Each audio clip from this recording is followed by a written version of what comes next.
I'll admit it.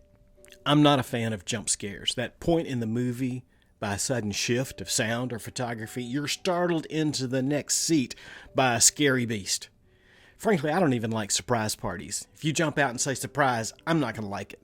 But I love the unexpected plot twist, the moment in a movie or a book when you think you've got it all figured out and the whole story flips.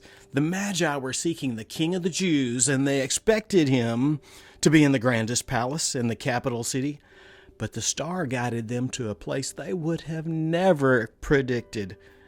Learn why God's greatest fulfillment often comes in the smallest, most humble package, delivering surprising hope right where you least expect it. Welcome back to Following the Star, Day 20.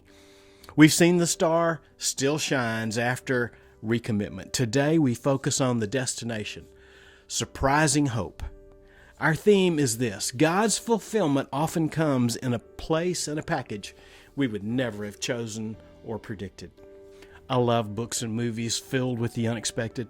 That storyline that's just about the time you have it all figured out, the plot turns completely, and keeping you turning the pages. I like to think that my books offer that kind of unexpected turns, some surprises. You know, there's some popular genres in movies and books now, the rom-com, that have become so saturated with the predictable patterns that they are now more expected than unexpected. It's almost fun to guess which guy will be at the altar in the next sequel. But when it comes to God, the arrival of His Son Jesus in this world of flesh and woe would never have been expected in 1,000 years. No, literally, in 1,000 years. There is so much to learn from these first chapters of Luke and Matthew. We will probably not get it all in our hearts and minds this side of heaven. Guided by the star, the Magi followed the light, not to some grand palace in Jerusalem, but a short distance south to the small, unassuming town of Bethlehem. When the star finally stopped, it pointed to a humble house, not a royal residence. This was the final, critical lesson for the wise men and for us. God's fulfillment often comes in a surprising, humble package that completely defies our worldly expectations. They were ready for fanfare, power, and prestige, but God offered simplicity, quietness, and humility. The Magi, trained to recognize royalty by grandeur, had to accept that the King of the universe was found in the least impressive of places. This shift in perspective is the essence of true faith. We must surrender our ideas of how God should fulfill His promises and accept the quiet, often unexpected way that He does fulfill them. If they had stubbornly clung to the expectation of the palace in the capital, they would have missed the Christ child entirely. We would often set up the conditions for our own disappointment by predetermining what God's blessings should look like in our lives.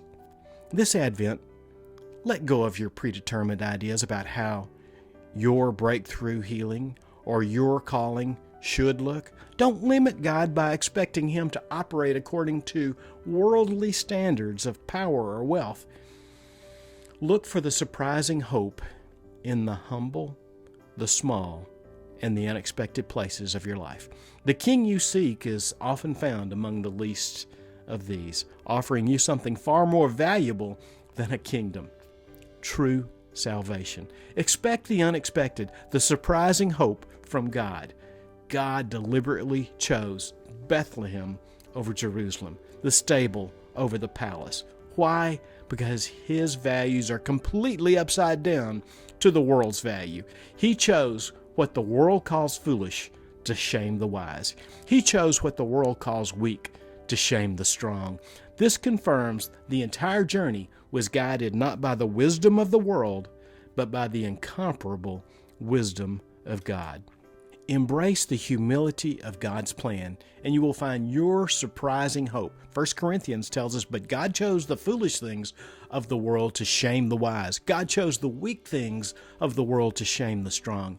He chose the lowly things of this world and the despised things and the things that are not to nullify the things that are. 1 Corinthians 1, 27 and 28. What is one area of your life where you need to let go of your worldly expectations and embrace God's humble fulfillment? Consider, are there parts of your Christmas celebration that have lost sight of the simple, humble child in the manger? Worship and wonder? Share in the comments below. Join us for tomorrow for day 21, Following the Star. Like, share, and subscribe. Blessings. See you tomorrow.